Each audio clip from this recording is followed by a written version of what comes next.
Agatha Mary Clarissa Miller est née en 1891 à Torquay, une station balnéaire anglaise, d'un père américain qui meurt 10 ans plus tard et d'une mère anglaise qu'elle accompagne en Égypte. En 1910, elle a 20 ans, elle vit dans un palace du Caire et comme c'est la règle, elle se cherche un mari. Revenue en Angleterre, sa sœur lui fait découvrir Sherlock Holmes et Rouletabille et la met au défi d'écrire un roman policier. Côté cœur, Agatha tombe dans les bras d'un bel aviateur, le colonel Archibald Christie, qu'elle épouse le jour de Noël 1914. Elle devient ainsi Agatha Christie, une romancière qui sera aussi lue que Shakespeare, vendra 2 milliards d'exemplaires et sera traduite en 57 langues. Séparée de son mari par la guerre, Agatha travaille à l'hôpital de Torquay où des réfugiés belges lui inspirent son personnage fétiche. En 1917, dans son premier roman, La mystérieuse affaire de Styles, apparaît le génial détective belge Hercule Poirot qui doit tout à ses petites cellules grises. Le livre sort en 1920 sans grand succès, mais 6 ans plus tard, elle triomphe avec Le meurtre de Roger Ackroyd qui se vend à 8000 exemplaires. Pourtant, 1926 sera la pire année de sa vie. Sa mère décède, son mari la trompe avec une dactylo, rien ne va plus. Le 3 décembre, Agatha quitte la maison où elle vit avec Archie et leur fille Rosaline et disparaît. Le lendemain, à 6 heures du matin, la police retrouve sa voiture près d'un étang avec à l'intérieur son sac à main et son manteau. 15 000 personnes se mobilisent pour aider la police. Les journaux multiplient les gros titres. On retrouve Agatha 12 jours plus tard au Swan Hotel de Harrogate où elle s'est inscrite sous le nom de Teresa Neal, le nom de la maîtresse de son mari. Est-ce une vengeance, une amnésie, un coup de pub?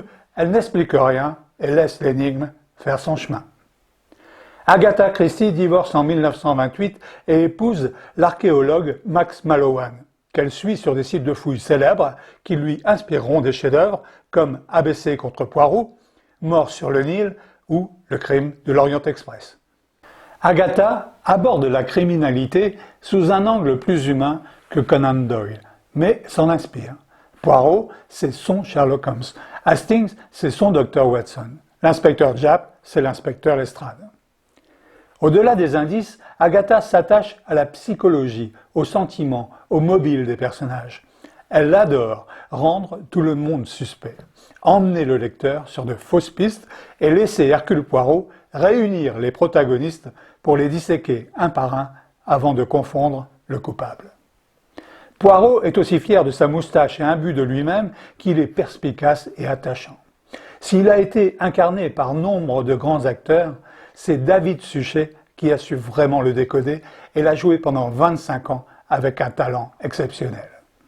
Le théâtre d'Agatha Christie est à la hauteur de ses romans. Sa pièce, La souricière, The Mousetrap, créée en 1952 à Londres, a été jouée 25 000 fois sur la même scène. Un record absolu.